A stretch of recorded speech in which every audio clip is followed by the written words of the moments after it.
Kuttanad Veliyanad panchayat ward 8 NDA സ്ഥാനാർത്ഥിക്ക് വിജയം. സുഭാഷ് പറമ്പിശ്ശേരിയാണ് വിജയിച്ചത്. എൻ.ഡി.എ 251 വോട്ടിനും ഇടതുമുന്നണി 250 വോട്ടുകൾ നേടി. UDF 97 വോട്ടുകളും നേടി. വിവരങ്ങളുമായി നിഷ ചേരുന്നു.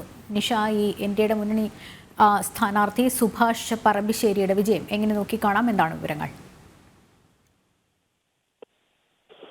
ലക്ഷ്മി, എൻ.ഡി.എ 251 വോട്ടുകൾ നേടിയാണ് വെളിയനാട് പഞ്ചായത്ത് 8ാം വാർഡിൽ നിന്നും വിജയിച്ചിരിക്കുന്നത്. എൻ.ഡി.എയുടെ സാരഥി സുഭാഷ് പറമ്പിശ്ശേരിയാണ് വിജയിച്ചത്. ഇത് നേരത്തെ ആലപ്പുഴ ജില്ലയിലെ ഈ വെളിയനാട്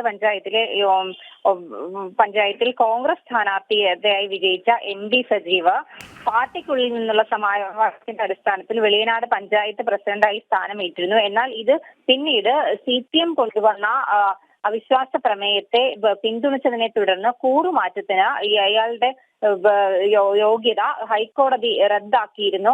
തുടർന്നാണ് ഇവിടെ ഉപതെരഞ്ഞെടുപ്പ് നടന്നത്. ഈ തെരഞ്ഞെടുപ്പിലാണ് എൻ.ഡി.എ വിജയിച്ചിരിക്കുന്നത്. എന്തായാലും ചുരുക്കത്തിൽ CPM-ന്റെ സീറ്റ് തന്നെയാണ് എൻ.ഡി.എ പിടിച്ചെടുത്തിരിക്കുന്നത്. വലിയ മുന്നേറ്റം ഉണ്ടാക്കാൻ എൻ.ഡി.എക്ക് കഴിഞ്ഞിട്ടുണ്ട്.